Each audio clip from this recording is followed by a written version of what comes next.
aspects regarding human civilization.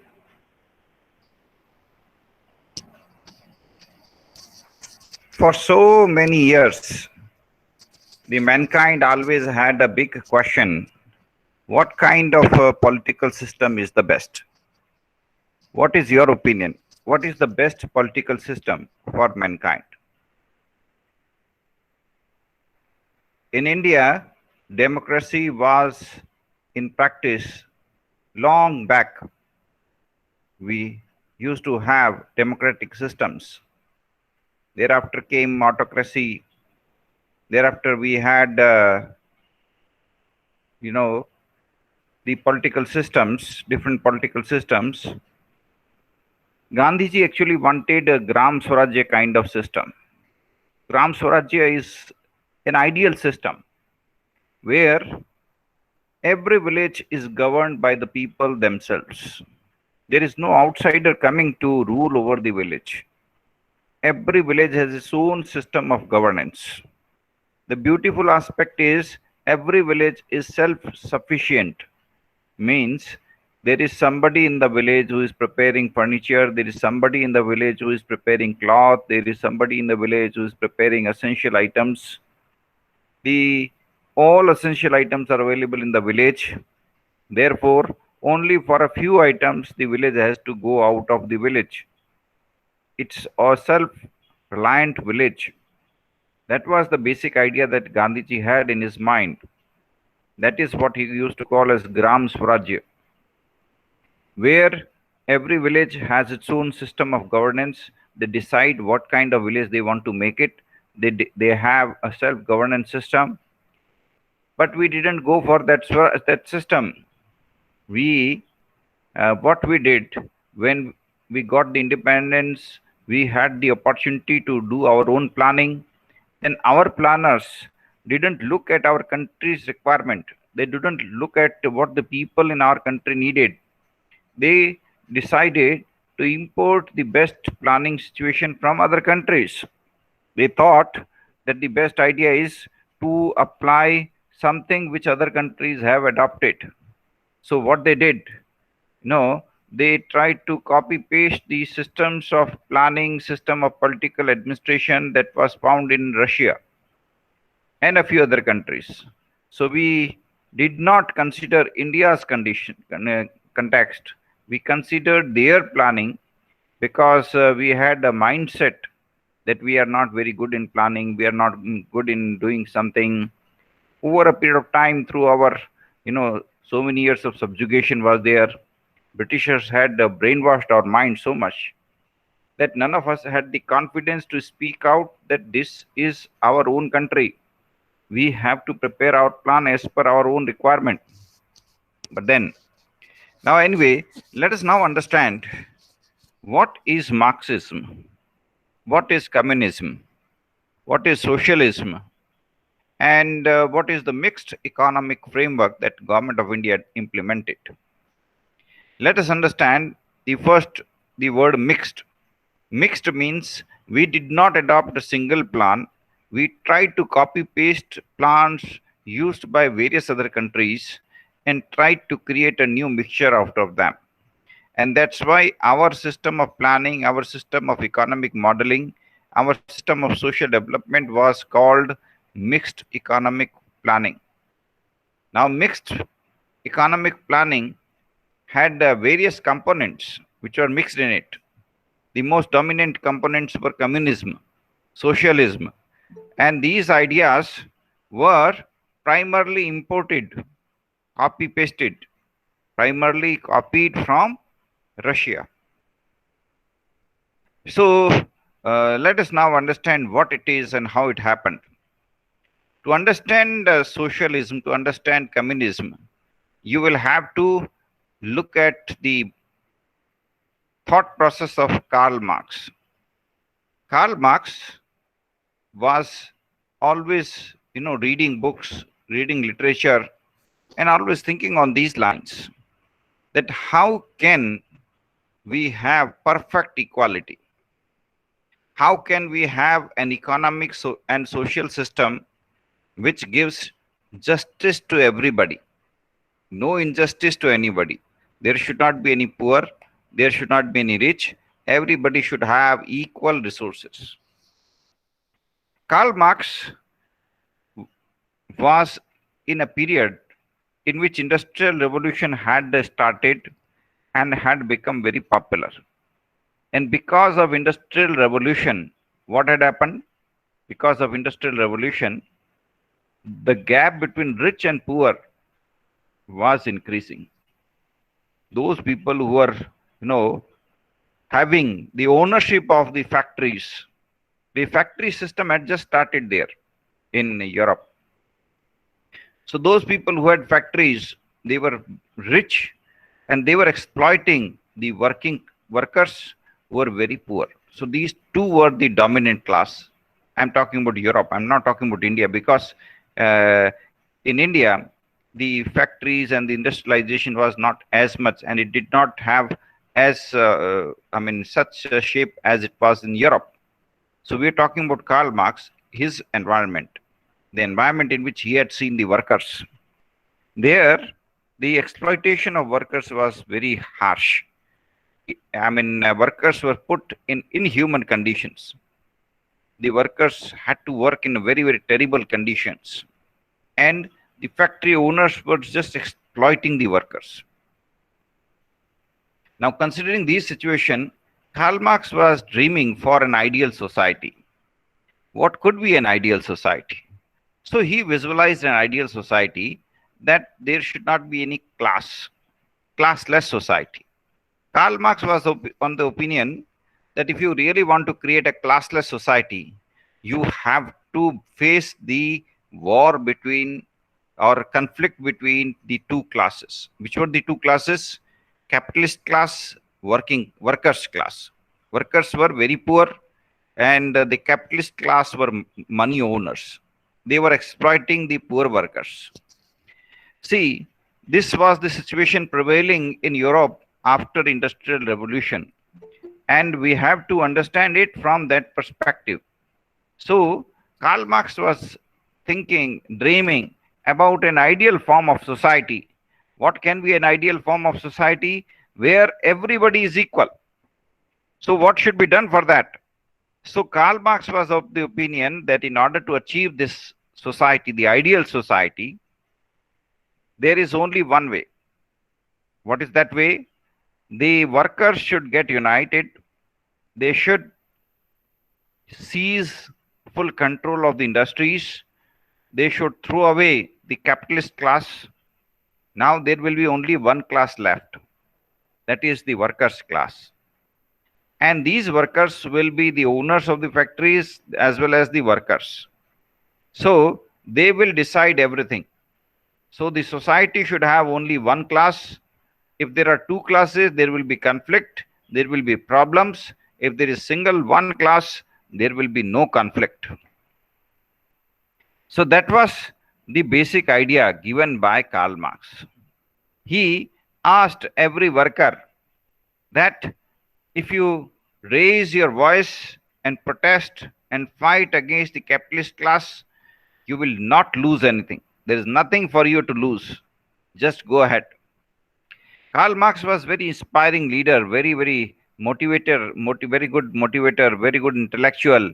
He was able to convince the workers, and all the workers got united and they started fighting against the capitalist class. They started fighting against the factory owners, and ultimately in a few countries like Russia and a few other countries, we had heavy bloodshed. There was revolution, and after the revolution we had the emergence of communism. Communism, as the word denotes, commune. The word commune itself means that we are talking one community. There is no other class, single class, one class. There is no possibility of conflict, class conflict, no possibility, because if the workers get united, they can completely eliminate the capitalist class. So ultimately only one class is left. Class conflict is essential, but this is the only way through which we achieve a classless society. Now only one class is left. That means there is no possibility of conflict thereafter. So so we had the emergence of communism or Marxism in Russia and in various other countries, and they adopted a system of planning as per their requirement. They introduced 5-year plans. They introduced a very rigorous system of planning and controlling, but they did it for their own requirement. But Government of India copied their planning. Government of India tried to introduce the same system in our country. How was it done? In our country also, we tried to introduce communism slightly. Socialism. The basic idea of socialism is that everybody is equal. Everybody is equal. There is no differentiation between people, and the country is a one society, and everybody has to work together for achieving the ultimate goal of development of the country. There is another ideology that is called nationalism. Nationalism gives focus on nation building, but the idea of socialism or the idea of communism did not focus on building nation. Their idea, basic objective was to achieve equality. So how do you achieve equality? You empower the people who are working at bottom level. The workers are empowered, and if the workers are empowered, what will happen? They will be able to seize control over political system. The workers will become the ruling class. They are the ruling class, they are the working class, they are everything. That is the basic ideal in communism. So this is how communism started, and our government also wanted to follow this system, but we had a difficulty. Our country was very different from European countries. European countries were already industrialized. They had a large working class. They had large number of industries, right? They had a large number of organized sector. The organized sector was very large in Europe. Our country was absolutely different from European countries. Our country was predominantly agrarian economy. Europe was primarily urban economy. They did not, the primary base of European economy was industry. It was already highly industrialized economy at that time. And our country, it was not highly industrialized. It was primarily an agrarian economy. But anyway, we had decided to copy and paste the economic planning which was being implemented in Europe and in some other parts of the world. We ignored, our planners ignored the verdict given by Mahatma Gandhi. I told you Mahatma Gandhi wanted Gram Swaraj, but this was completely ignored by our planners. Our planners should have actually implemented Gram Swaraj. It would have been wonderful because our economy was primarily agrarian economy. We need not have copied the system of Europe. We should have introduced our own system because our country was different, our requirements are different, and making our country follow Russia or any other country is not appropriate from any perspective. But then what can we do? We introduced a system which was implemented in Russia. We tried to introduce it in our country by making it fit for our requirement, which obviously was not. Our country was very, very different.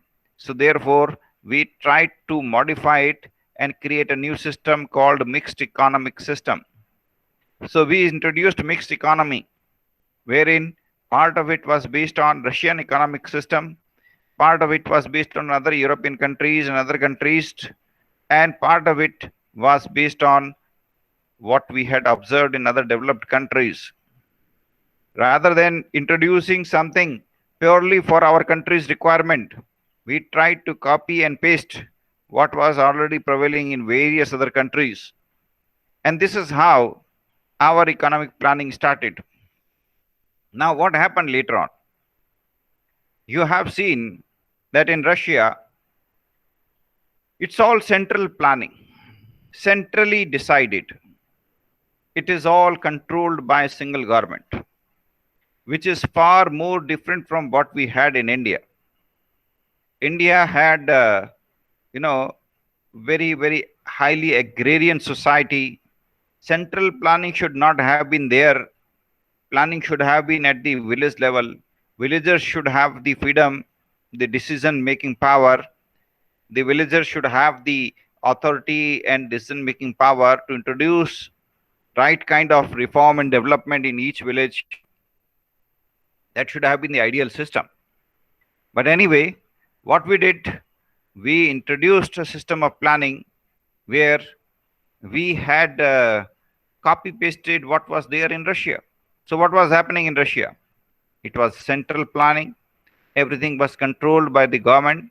So, what the government did in India, they started nationalizing the private sector. So, during the first 3 decades, the government, first 3-4 decades, the government tried to nationalize every organization.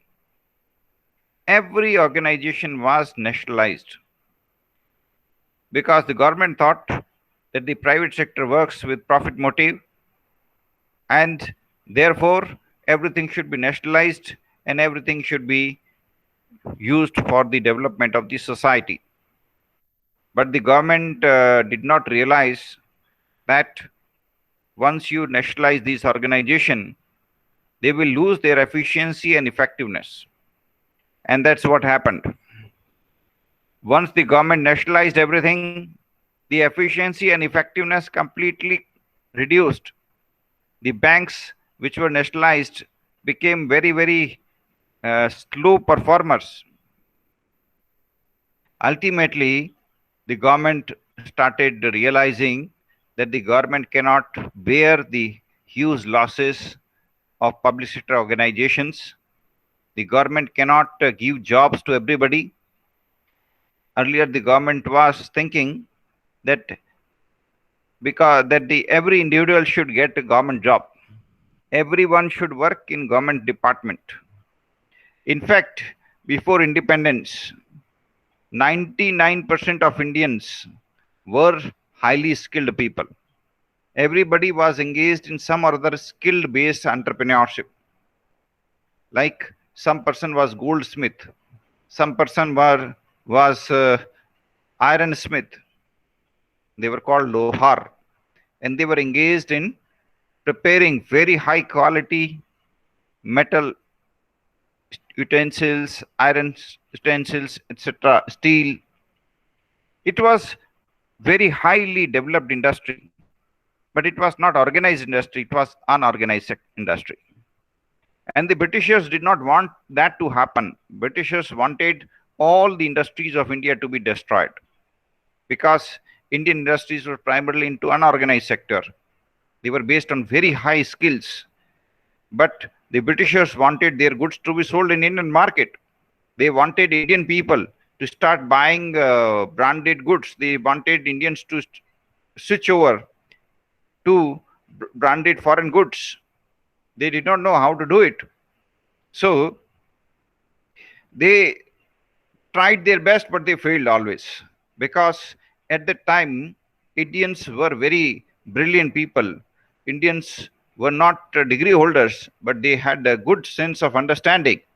And they did not buy foreign goods. They always bought Indian goods. They always wanted to let their own brothers survive, and therefore they used to buy the goods made by Indians themselves.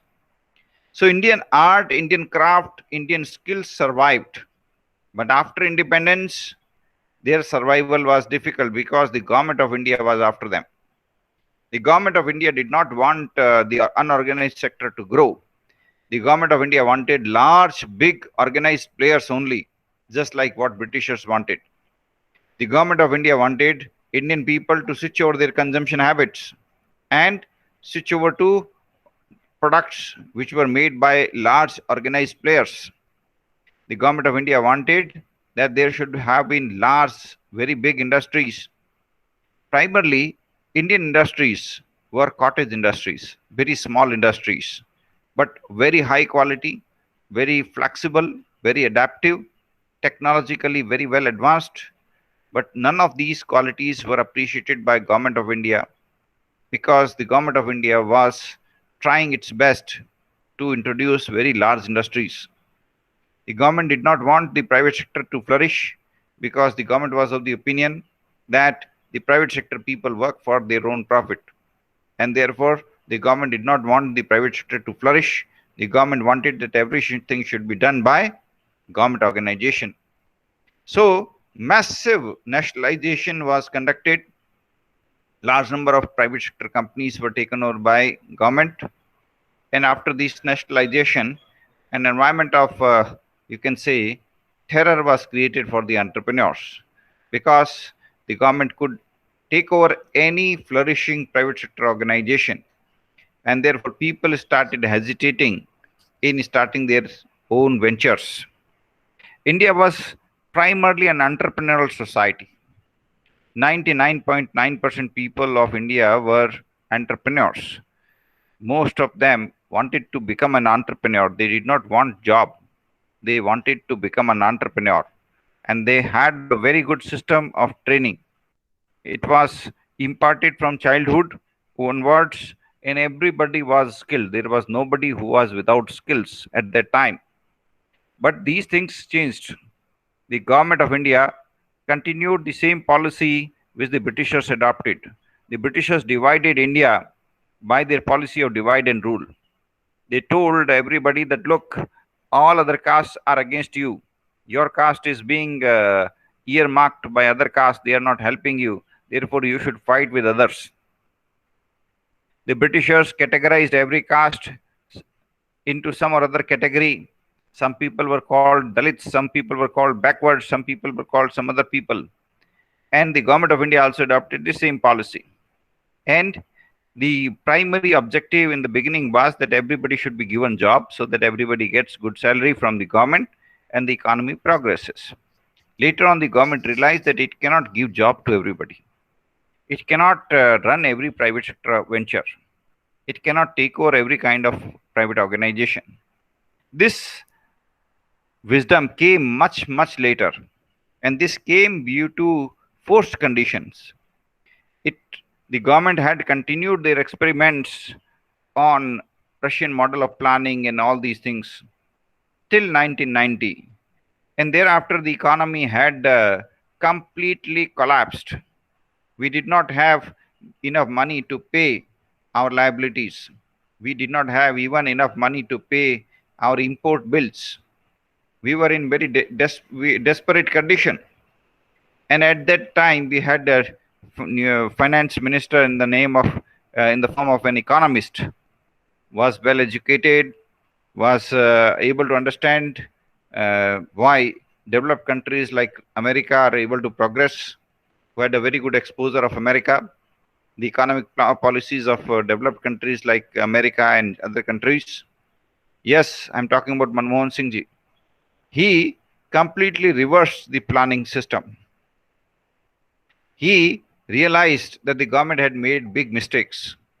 And therefore, in 1991, we had the reversal of the plans. We took a U-turn again. And now we started again following the path of developed economies. And we started again little by little steps towards capitalism.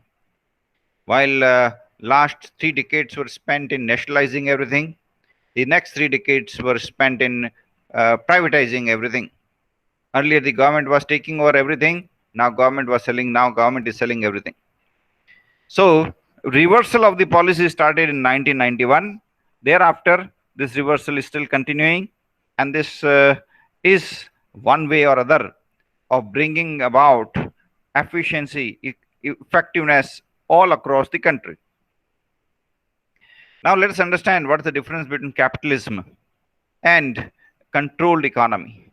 Controlled economy or centralized controlled economy like Russia have no freedom.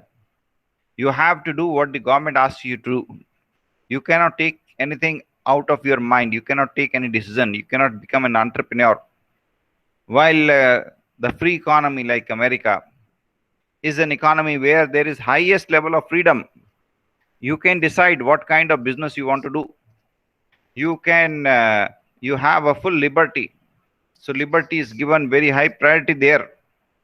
Countries like America give importance to capitalism, and in capitalism you have the full liberty.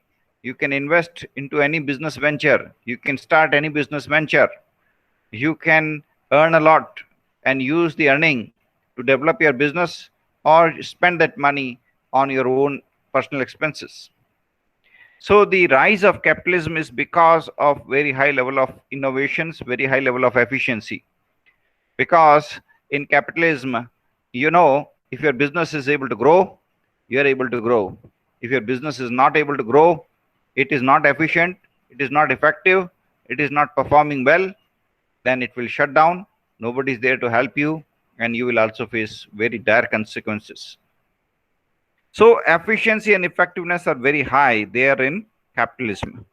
So India started reviving back the entrepreneurship, which was crushed first by Britishers and then by independent India. So revival of the entrepreneurship, the revival of the spirit to entrepreneurship is the new word now.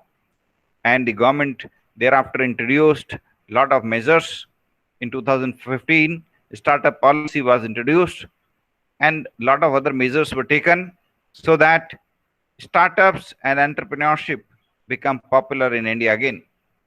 Now the youth is being encouraged to go for his own venture. The youth is given an opportunity to startup. So this is the reversal of planning, reversal of proper systems.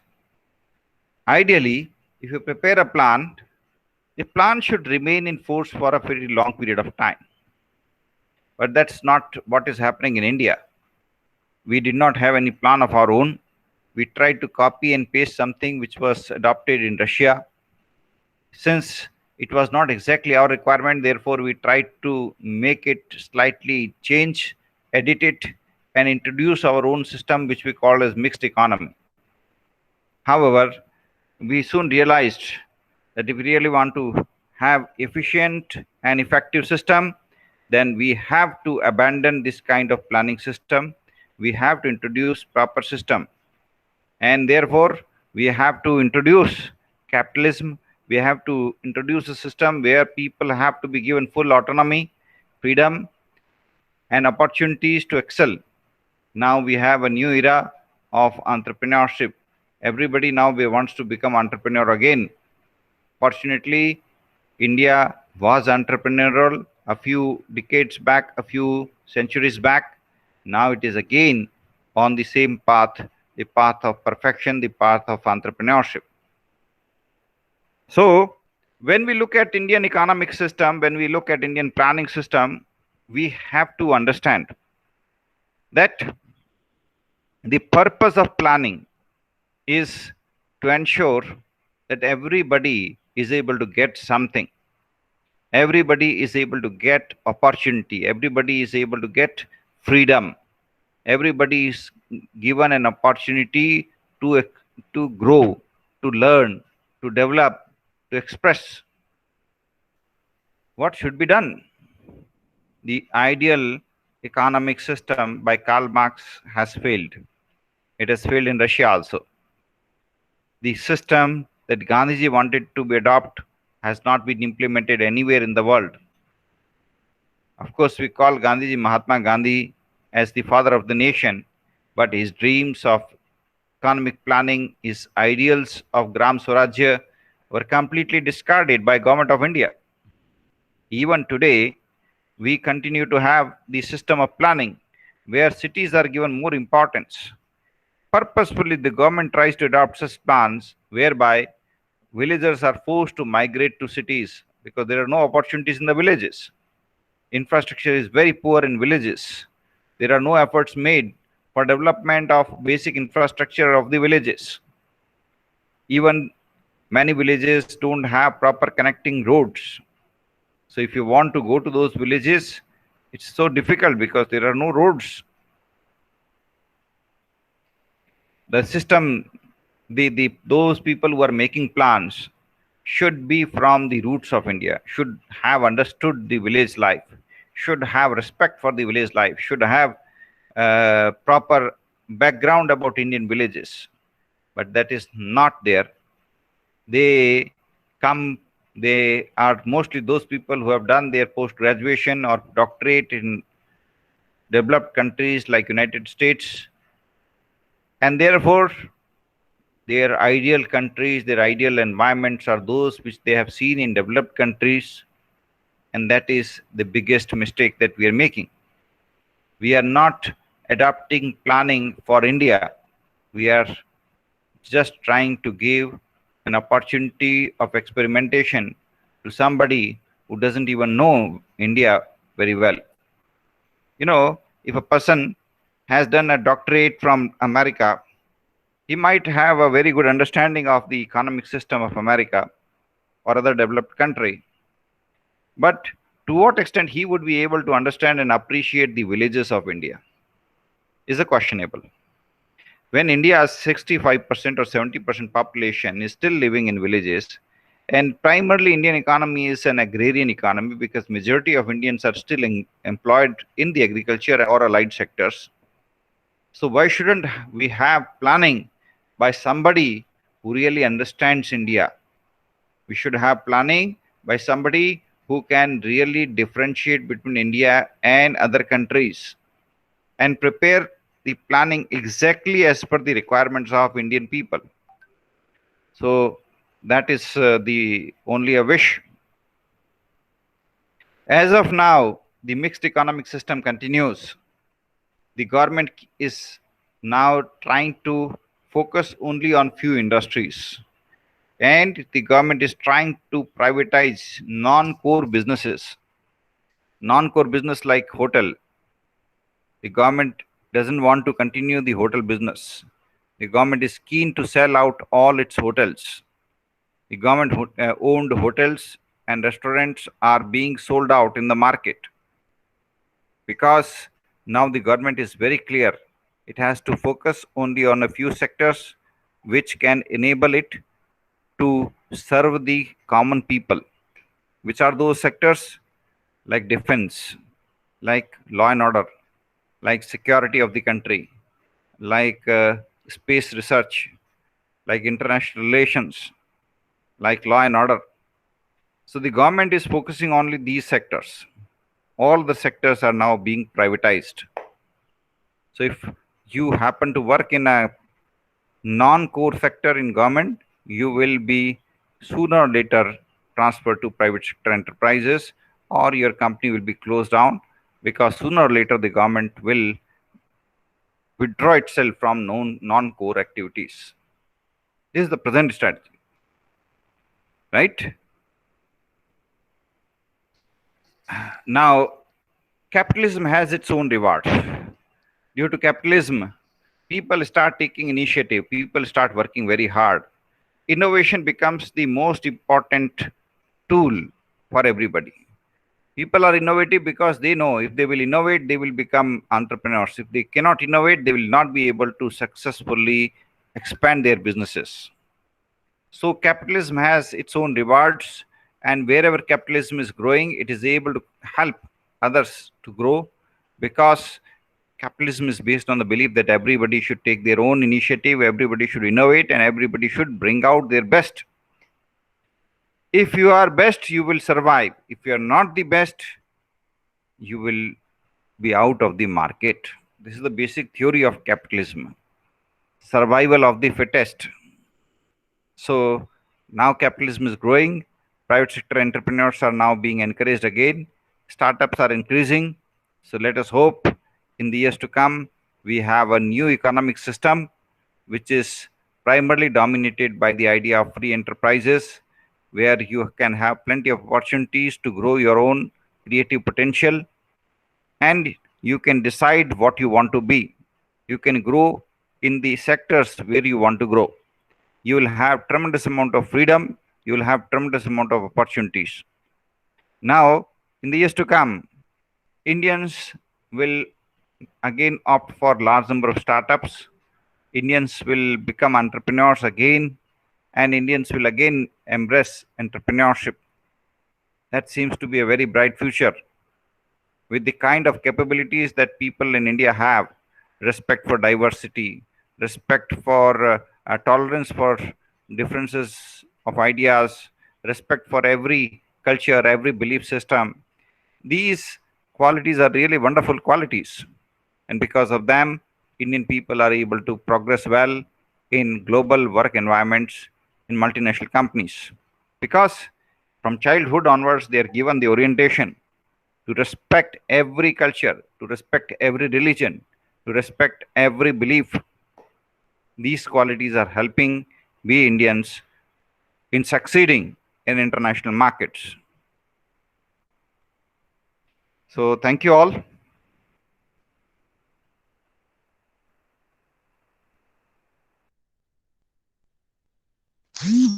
Thank you, sir. Thank you, sir.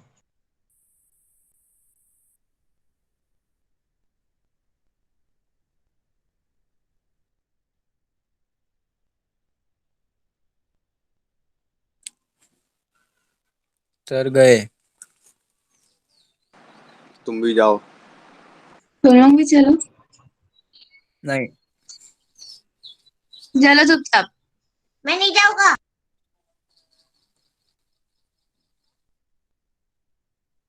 IBH की class है। हाँ तो इसी link पे थोड़ी ना होगा। निकलो क्लास से। हाँ, निकलो निकलो निकलो।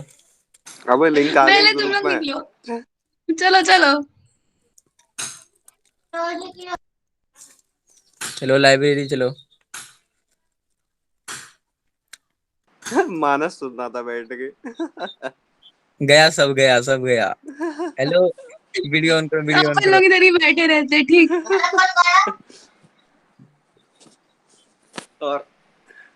और समीक्षा भी लेफ्ट हो गई। सब भग गए डर के। अबे क्लास ज्वाइन कर।